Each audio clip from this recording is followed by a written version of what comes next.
I'm Andrew Edwards, and you're watching Gear Live.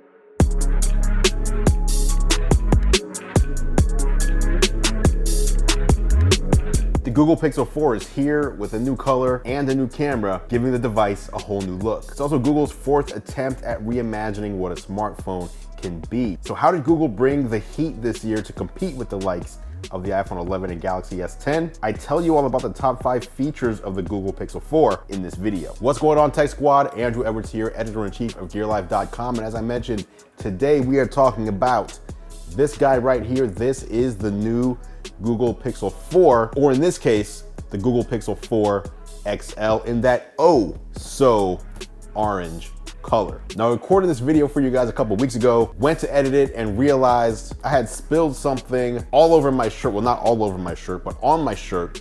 Didn't notice it, recorded the whole video, and as I'm trying to edit the video, all I can see is a little bit of tomato sauce probably from a slice of pizza or something, just right here. Right near my shoulder area. And I figured that's all you'd stare at, that's all you'd comment on, so might as well reshoot this one. So, top 5 features of the Google Pixel 4. What sets this phone apart from the competition this year? There are 5 things that Google's trying to do a little bit differently. Let's kick this one off, starting with Motion Sense. One of the big new features on the Google Pixel 4 is called Motion Sense. Motion Sense is a radar built into the top bezel of the phone that can detect your presence, whether you're reaching for the phone, and gestures that let you swipe left and right to interact with the Pixel 4 without actually touching it. Some examples of this might be swiping to advance tracks back and forth when listening to Google Music, swiping to dismiss an incoming call or an alarm or timer that's going off. It will also trigger the Pixel 4's face unlock, which we will talk about later, as you basically reach for the phone. So the phone has a radar bubble around it, and as you break the plane of that bubble, it will start looking for your face. So as you're picking the phone up, it's already looking for you and unlocks very quickly because of it. It can also lower the volume of your ringtone or your alarm using that same radar detection technique. So if you reach for your phone, it'll know, okay, I'm being reached for, I'm being picked up, let me lower the volume on this alarm. And it can also do things like turn off the always on display. It knows if you're around. There's an always on display on this phone, but if the radar detector senses that you're not there, no one's looking at the display, it's gonna turn it off and save that little bit of battery for you. And by the way, this battery needs all of the battery savings and optimizations that it can get. Now, why does the phone use radar instead of using the camera? Well, Google says it chose radar for motion sense rather than relying on the camera to see you because of its longer range and low use of power. Radar uses radio waves to determine the size, location, and proximity of objects. While you can turn off any of the motion sense features on the Pixel 4 individually or altogether, if motion sense is enabled,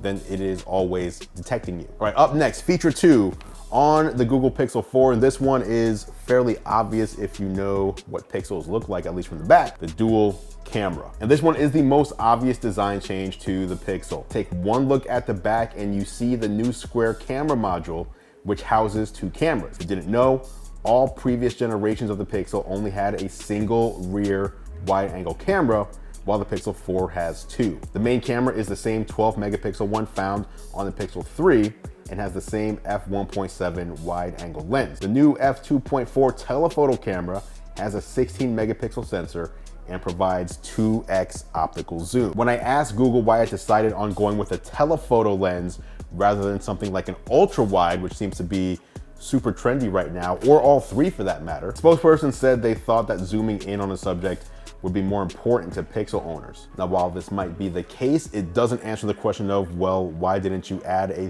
3rd lens on the camera then, like we've seen Samsung do and Huawei do and Apple do. OnePlus has done, pretty much everyone else has done this except for Google. The dual camera system brings a bunch of improvements and new features.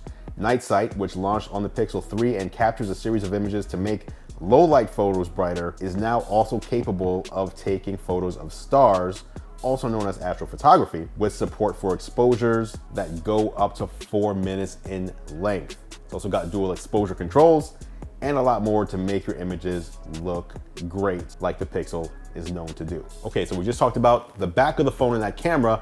Now let's switch it up to the front of the phone and talk about that smooth display. Like the OnePlus 7 Pro and last year's Asus ROG phone, the Pixel 4 display refreshes up to 90 times a second, making graphics and animations look smooth and text appear sharp. For reference, the majority of phones sold today have a 60 Hz display, including the latest flagship phones from both Apple and Samsung. Depending on what content is on screen, the Pixel 4 will automatically switch between refresh rates to best optimize performance and reduce battery drain. So if you're reading an email, the display might drop down to a refresh rate of 60 times a second. If you're scrolling through Instagram, it might bump back up to 90 times a second. You can keep the Pixel 4's display at a constant 90 Hz if you choose, but it will cost you in battery life. And again, that is one of the weak spots of the Pixel 4 this year. By the way, I will be covering the battery life issue as well as a few other things that Google did not tell you about the Pixel 4 and Pixel 4 XL that is coming in a future video. If you want to see it, be sure to hit that subscribe button so you can stay up to date on all future video releases. The Pixel 4 has a 5.7-inch display, which is larger than the 5.5-inch one found on the Pixel 3, while the Pixel 4 XL has a 6.3-inch display, which is the same size as last year's Pixel 3 XL. The new displays also have a feature called ambient EQ that adapts the screen's color temperature to make the colors look more natural under different lighting conditions. This is similar to the True Tone feature that Apple touts on its displays. And like Apple, you can turn ambient EQ off or on depending on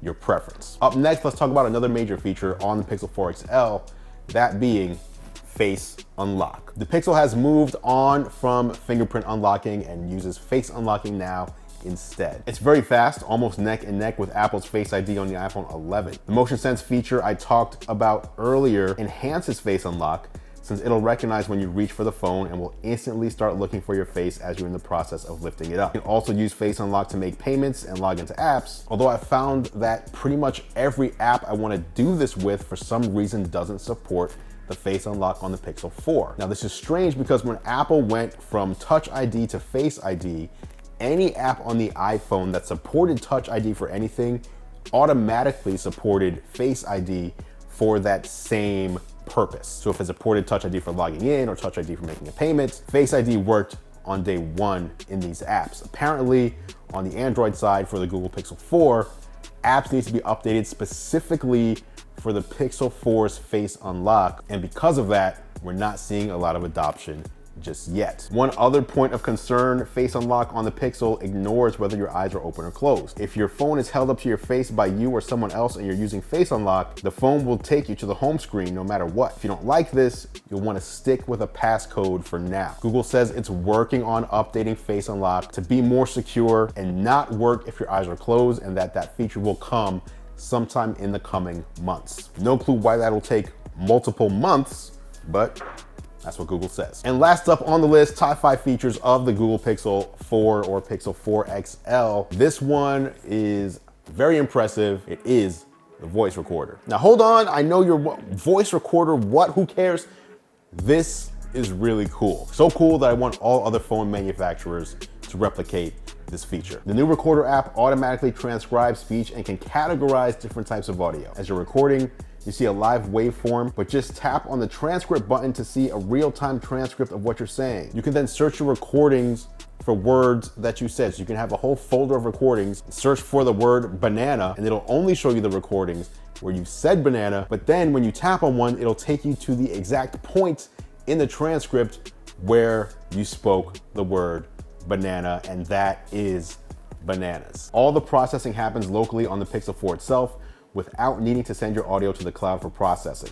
If you find yourself dictating voice notes or recording classes at school, or even if you want a transcript while you record a podcast, this is the app for you. Even cooler, you can also enable this when you're recording a video with the camera of the Pixel 4 XL, and it'll automatically add captions into your video. This is a great feature, and this is also a feature that is very Google. The Pixel 4 starts at $799 for a 64GB version and $899 for the Pixel 4 XL. Both are available in black, white, or orange, which Google calls oh so orange. In the US, you can upgrade either phone to 128GB for $100 more. For the first time, you can buy the Pixel 4 on all 4 of the major carriers here in the United States. So you have it, guys. Those were the top 5 features, in my personal opinion, of the new Google Pixel 4 and Pixel 4 XL. Let me know what you think. Are those features enough for you to consider a 4 or a 4 XL? Did you buy a Pixel 4 already? Or is this a phone that you kind of skip for something else